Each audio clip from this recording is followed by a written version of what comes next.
Well, I think my first professional things started when I was in Australia as a kid. I started taking classical voice lessons when I was about 8 years old. My mom found a teacher who would take me, and it was, you know, no one would take an 8-year-old at that time, but I wanted to try.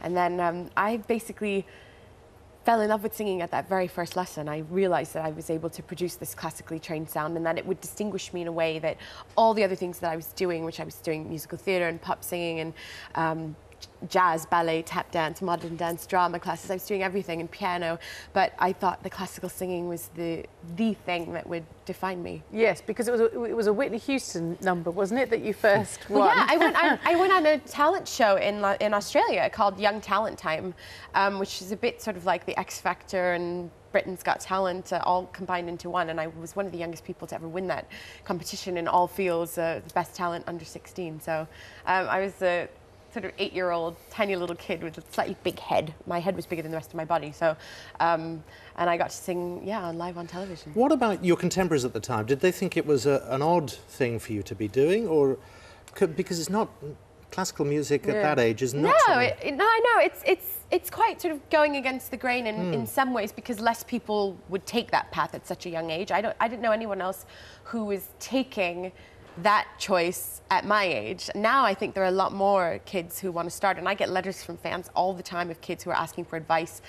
They see me as a bit of a role model because I did start at such a young age. And is that where we mentioned the unlikely setting of the railway arches? That was also to engage more youngsters with classical music. Exactly. Tell us about that. Now, we went into the Bermondsey Tunnel on July 20th for a concert called the Yellow Lounge, and it was absolutely amazing. I mean, we were in the nightclub basically, doing a Baroque set with the Baroque orchestra. I did all of the selections from my album Beauty of the Baroque, and this crowd was incredible because it was a real mix of some classical fans and some non-classical fans who'd just come to check out the venue.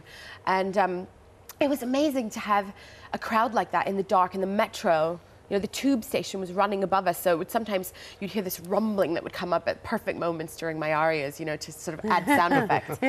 But the crowd was amazing because they were screaming at one moment and then dead silent and completely concentrated and taken in by the performance. And considering I was singing things like Dido's Lament, which is, you know, straight classical music, I was so impressed, and it was a huge success. And then we just did one this week, actually, just this week past, at the 100 Club on Oxford Street. Yeah, there's a show that's called The Voice of Wales, and I'm going to go and make an appearance, really, just to really reach out to kids. I mean, I started as a kid, so I realize how important it is to understand that you're never too early to start.